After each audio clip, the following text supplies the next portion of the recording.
Hello and welcome to Bottomline. I'm Prabhu Chawla. When India became a free nation in 1947, $1 cost 3 rupees and 30 paisa. Today, 79 years later, that same dollar will cost you 94 rupees. That is not depreciation. That is a 28-fold collapse of the currency. And yet, every government, from Nehru to Modi, has stood before this nation and declared that fundamentals are very strong. So here is the question I want to put on the bottom line today. Is the rupee's fall a failure of policy or a failure of political honesty on the part of all the political parties? Because the data tells a story that no finance minister wants you to read. Not in 1991, not in 2020, and certainly not in 2026. The triggers are change, oil shocks, sanctions, trade wars, Trump's tariffs, but the structural rot beneath that has never been fixed by any government of any ideology. Today on the bottom line, my colleague and me go beyond the headlines and find out why India's currency has been losing ground for the past 8 decades, what it meant for the saving, economy, travel, and anybody else in the New Delhi. This is the truth we want to discuss and dissect for today. Welcome, Shankkar here once again to the Bottomline show, which we do every week.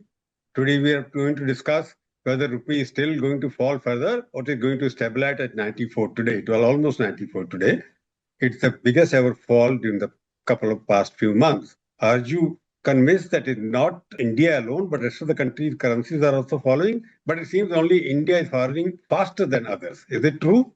So the fastest growing economy, India is the fastest growing economy and the rupee is the fastest sliding currency.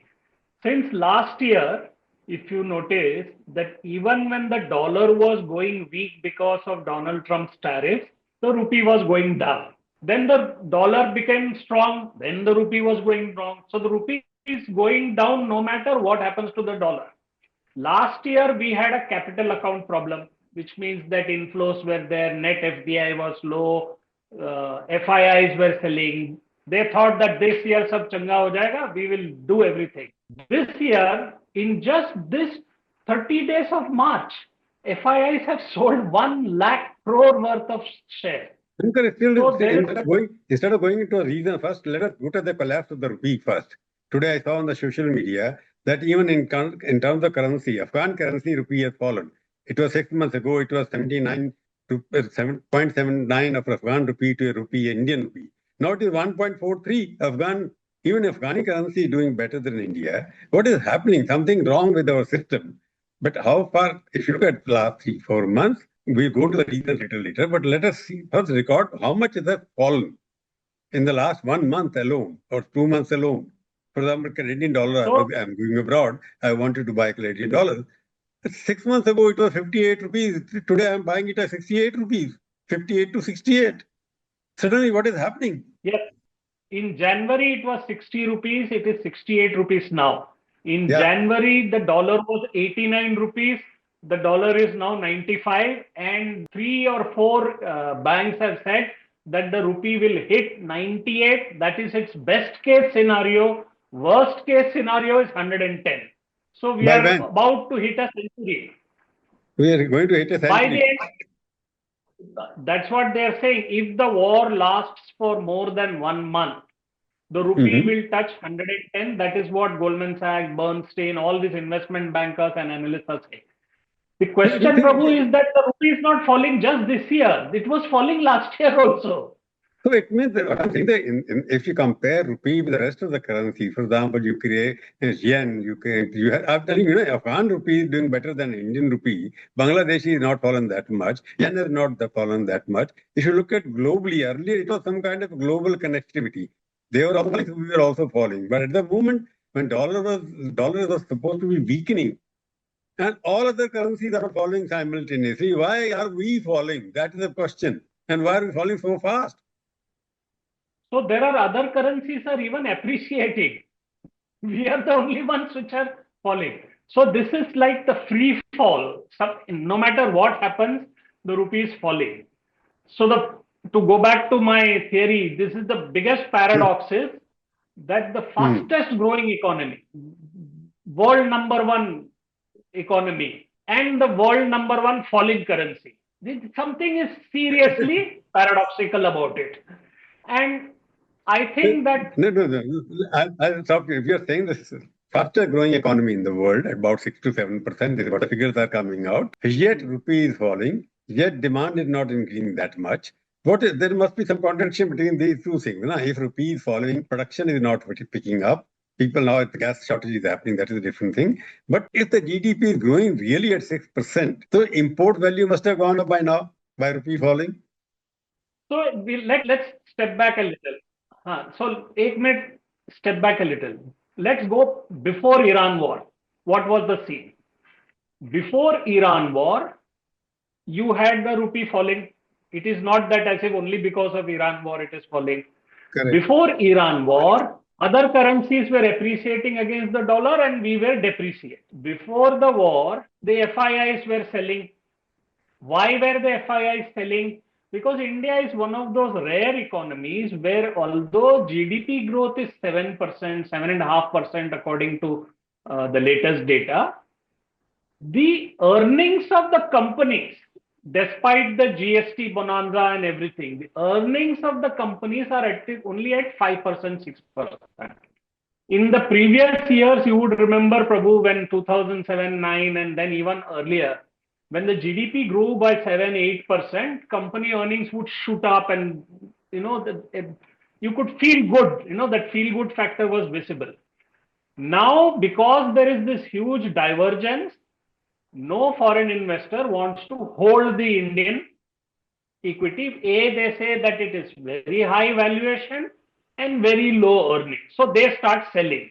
And they have been selling the whole of last year and this year. Between last year and this year, they Let have us sold summarize almost one by 1 one. crore. Let us summarize what is the key factor driving the rupee down. 1, 2, 3, 4. Let me understand from you. What is the first? So the first thing is we have always been dependent on three sources for dollars. One is exports, which is basically IT exports and some petroleum exports. We sell diesel Pharmaceutical and the second that which we get from workers, all Indians all around the world, which is around $125 billion. The third was always FDI and FII. So in the year that FDI won't come, FII would stay and we would be okay. For 2 years, FDI, net FDI, after 60 billion comes, this month in January, they have released the data now, net FDI into India is $1.5 billion. Just that much. Because whatever money came has also gone out. So that source is gone. FII source is gone. Exports are down. In a sense, that jitna hona chahiye tha according to the 7.5% GDP growth, that much export is not. So the inflow is not there. Now come to the outflow. We are importing, as you rightly said, many more things to export.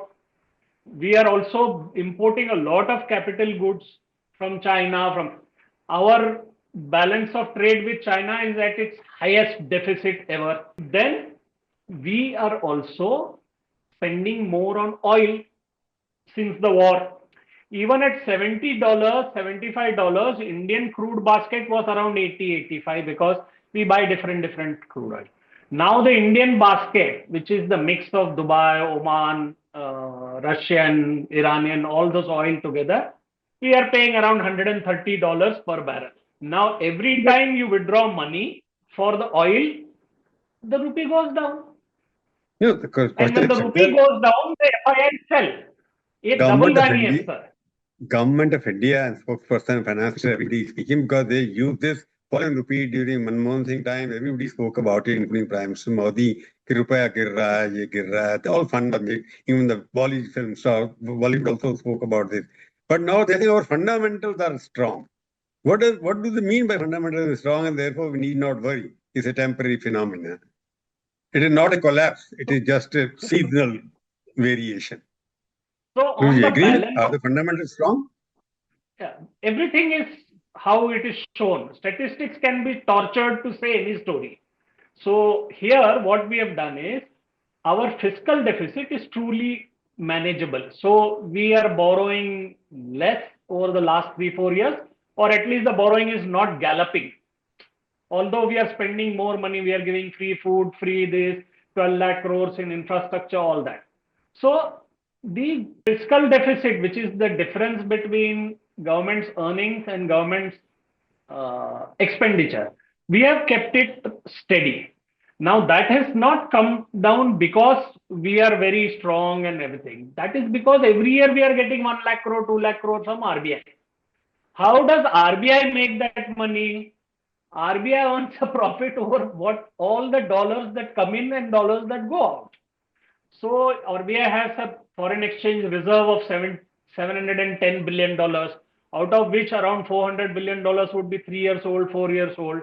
So when it is revalued, there is a profit. That profit, some of it is given to government of India. So fundamentals are strong. ठीक है. So if fundamentals are strong, even the एक foreign minute में बता देता हूँ. are hovering. Huh? Even if fundamentals are strong as they claim, then why is investment not coming? Why are FIIs leaving? That is the question, no? So it's a systemic failure, no? Somewhere you're saying it is systemic failure because something wrong in our fiscal policy or there is a structural issue.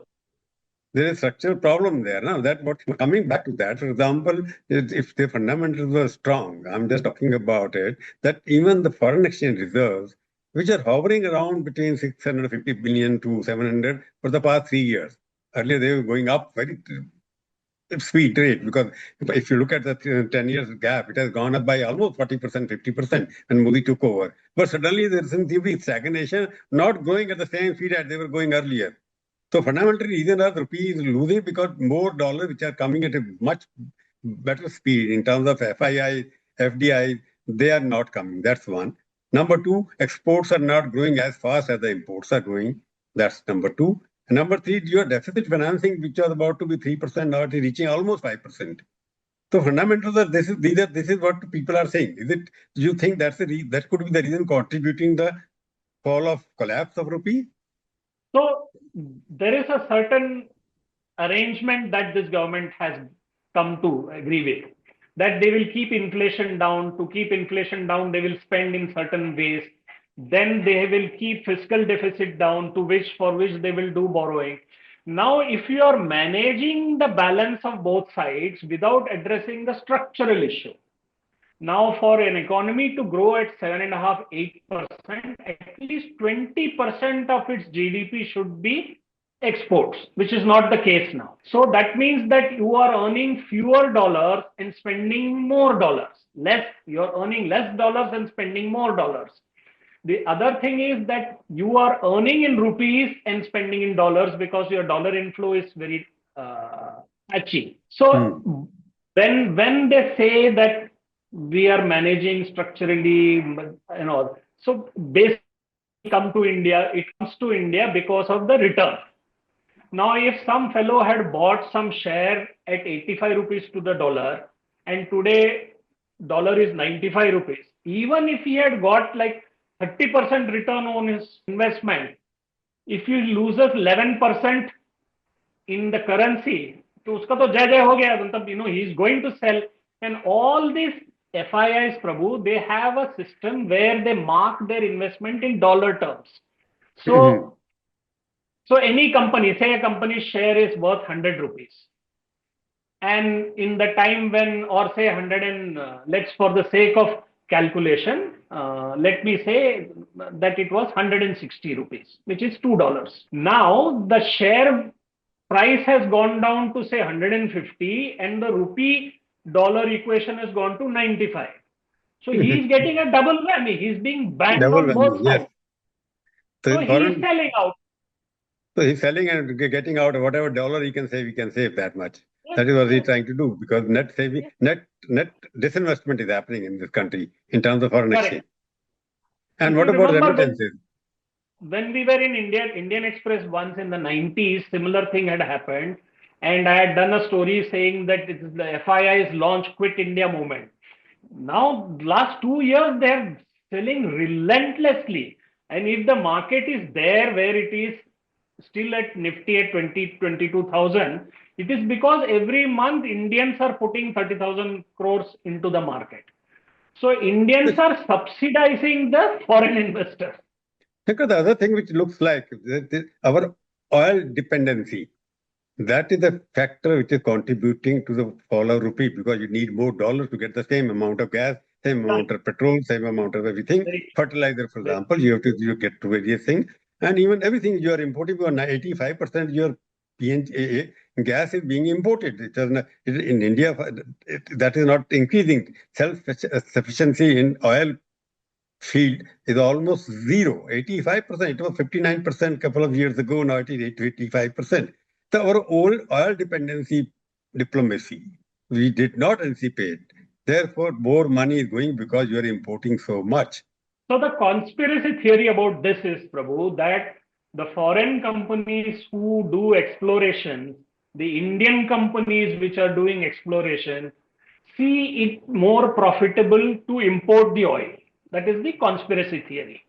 The reality is between 2014 and now, not only has our dependence on oil, imported energy gone up from even the conservative 70% to 88%.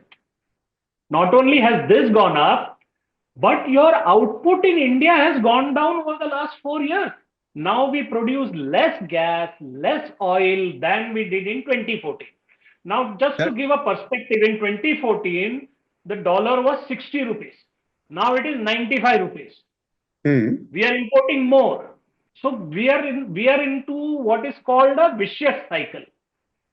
And there is, I mean, this government, you know better, that rarely has a petroleum minister ever completed 5 years in the previous governments. This government, first Dharmendra Pradhan and now Hardeep Puri, both have completed 5 years. The question is, why haven't they been able to push exploration, gas, whatever? एक project है अंडमान में, it is उसका जिहाद चल रहा है, जत्तो जिहाद चल रहा है, some environmental or something or the other, and it is crawling. So why is India not being able to? अच्छा, दूसरा है कि you may not have oil, your geography may not give you oil, but it has 300 days of sunlight. Why solar is behind? Solar, the real potential is 3,000 gigawatts. What do have we produced? 140 gigawatts. Nuclear potential is 80. I remember ONGC, once we did a story in India Today also. Before that, when PC Sethi was the petroleum minister in 1980, he told me in the interview that India would be self-sufficient in oil import by 1985. When Mr. Gandhi. Now we are sitting in 2026. At that time, we are importing half of it. Now we are importing almost 88%. Almost it was indigenously. Our policies are they are sabotaging indigenous production. Now everybody is saying ONG, which is Navaratna, has also been crippled in terms of productivity. No, there is nobody is asking the question. That is a tragedy. All these fellows in the opposition who are talking about cylinder gas, this, that, and all. Not one of them have asked, why haven't we? I mean, what is the, and if you see the latest Parliament Standing Committee report, it is a scathing report. I mean, the way they have taken on the government saying how nothing is being done, all kinds of issues are there. But only when a crisis happens, that Prabhu, that हमारे यहाँ तो बम फटेगा तभी लोग कुआं खोदने को जाते हैं. So now even that Godavari Basin, which was discovery was announced with much fanfare, where has that gone? Nobody knows about that even. That whatever gas was announced, not even 1/3 of that gas we have seen. So the oil dependence. So what it looks like, because our oil dependency is part of the diplomacy, we did not anticipate, therefore did not take any preventive measure to keep that foreign exchange outflow under control. That is one of the most important reasons, because spending lakhs and lakhs of crore rupees on importing energy. That's why dollar has gone up. China in the last 10 months, whatever export surplus they were getting, they have bought resources. They have bought an enormous amount of crude oil and they have reserves and they are using the reserves. We have no space. We haven't built those kind of reserves.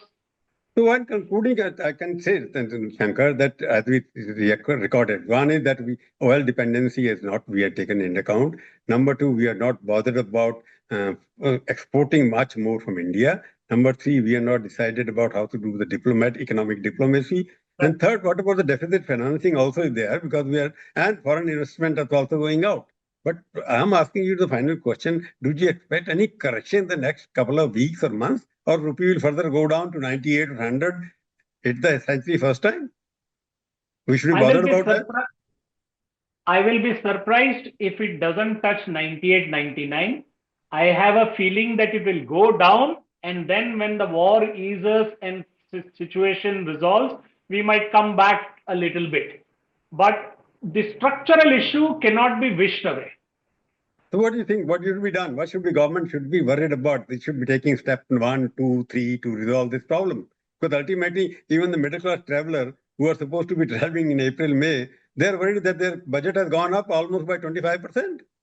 Yes, and imagine the students who have been sent by parents to study abroad, students who are paying fees in foreign exchange, they're all jammed totally. So the government should not solve this year's problem. They should prepare for the next crisis. So what could the answer? Answer is that you have to increase exports, no?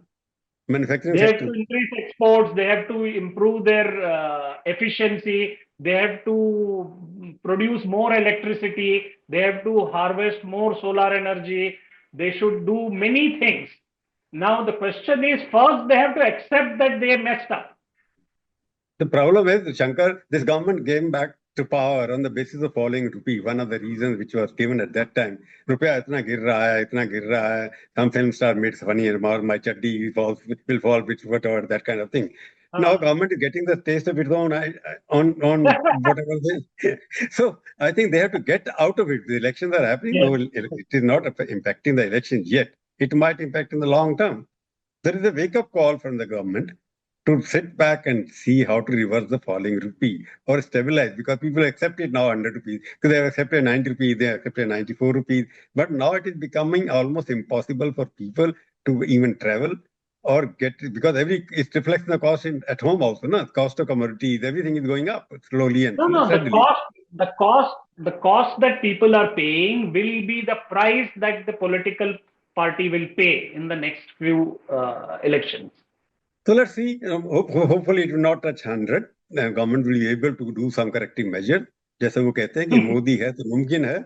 He might do it something because he has already broken records in very way. As you said, you have the record-breaking petroleum minister. We also record-breaking finance minister as well, who has completed. Yes.